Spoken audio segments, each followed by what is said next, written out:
the informal meeting of NATO's foreign ministers has concluded. The meet saw deliberations on several pressing issues which concerns the 30-member bloc. This ranged from Sweden's membership in NATO to the war in Ukraine. The meeting in Oslo has set the stage for the bloc's main summit, which will be held in Lithuanian capital next month. One of the issues which dominated the agenda during the foreign ministers' meeting was on how to evolve the relationship with Ukraine.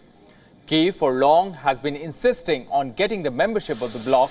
The issue was reignited when Russia invaded Ukraine in 2022. Apart from this, talks were also held on further supporting Ukraine over the war. The member nations have been supplying arms to Kyiv to boost its defense capabilities. They have also slapped sanctions on Moscow. The bloc has also drawn measures for its own security from Russia. Now, Sweden's membership also featured in the discussions. The European nations needs the ratification from Hungary and Turkey, two nations, to join the NATO bloc. Since Turkey's elections are over, chances of a swift decision on that issue are possible. Hungary has repeatedly declared that it will be giving an approval before Turkey does.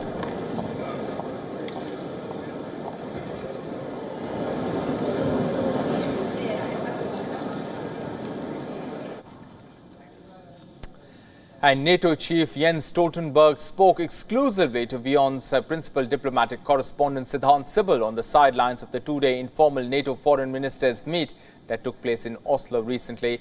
They discussed topics ranging from how the European security situation has changed to China's aggressive actions in the Indo-Pacific, as well as strengthening NATO-India relations. Listen in. Well, thank you so much, sir, for speaking to WION. My first question to you is, how has the European security architecture changed since the conflict started, since the Russian invasion of Ukraine started last year? So what we have seen is a war aggression launched by President Putin and the leadership in Moscow against a sovereign independent nation with international recognized borders. And what allies have done is that we have provided support to Ukraine, because you have to remember what this is. This is a war aggression where we have an aggressor, Russia, invading another country, Ukraine, and it is enshrined in the UN Charter as part of international law that when attacked, when you're a victim of aggression, you have the right for self-defense. So Ukraine defend itself, and NATO allies help Ukraine to uphold the right of self-defense. We are not party to the conflict, but we support Ukraine in their rightful right to defend against aggression. There have been drone strikes inside Russia. Do you think that it's going to escalate the conflict outside the ongoing situation in Ukraine? Wars are dangerous because there's always a risk that things may escalate and come out of control.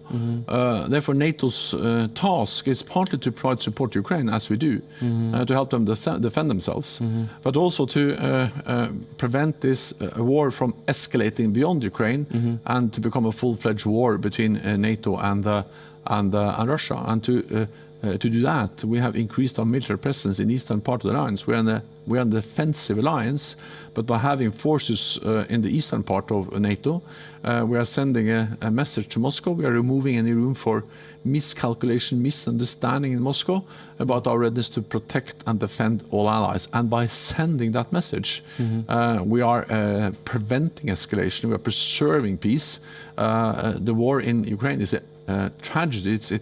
We see a lot of human suffering, but of course a full-fledged war will be many times worse, and therefore we need to, in Europe, and therefore we need to prevent that by sending a clear message to Moscow.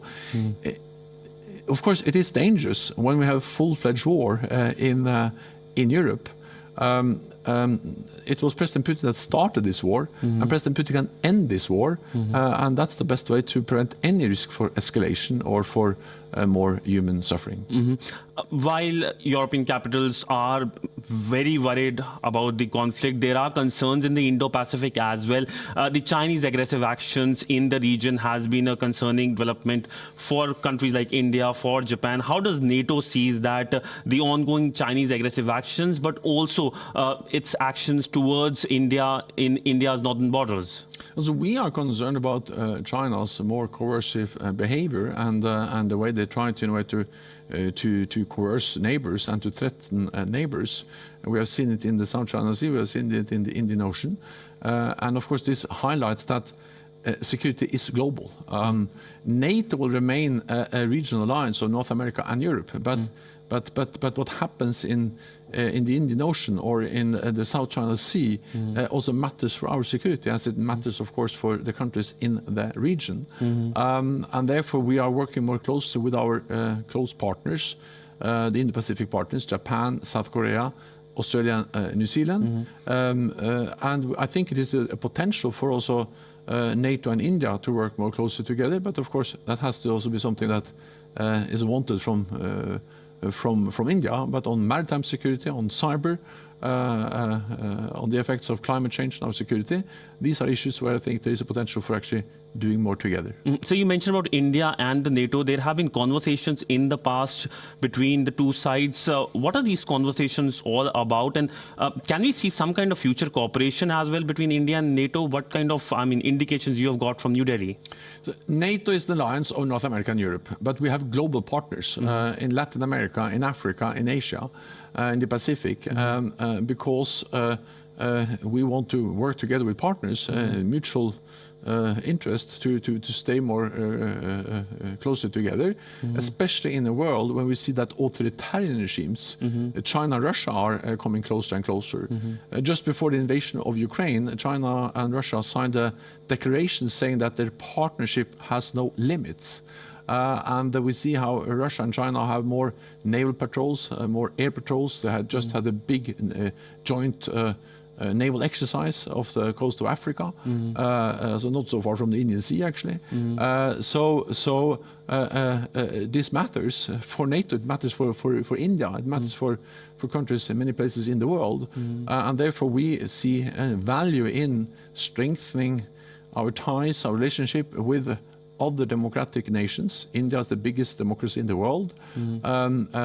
Nations that share our values, that believes in a rules-based international order, to work more closely to them, not because we agree on all issues, but because we share the same basic values. International law, respect for sovereignty, territorial integrity, and therefore we should, I think there's a potential in working more closely together. When it comes to India, how do you see India's role in resolving the ongoing conflict? Do you see India's role in resolving the ongoing conflict? Because the Chinese have been putting up their own ideas, and India has been saying, as the Indian Prime Minister said, that this is not an era of war. Ukraine has been attacked. Significant parts of their territory is occupied by Russia. And of course, we have to make sure that a ceasefire or any other pause in the war is not just an excuse for Russia to regroup, to rearm, to reconstitute, and then to rest, and then to launch new attacks. Because the war against Ukraine didn't start in February last year. It started in 2014. That was when Russia annexed Crimea, and later on the same year went into eastern Donbass. And since then there have been attempts to negotiate ceasefires. We had something called the Minsk agreements, but fundamentally there has been a conflict going on there since 2014. Well, thank you so much for speaking to WION. It was a pleasure speaking to you, sir, here in Oslo, Norway. Thank you, sir. Thank you so much for having me.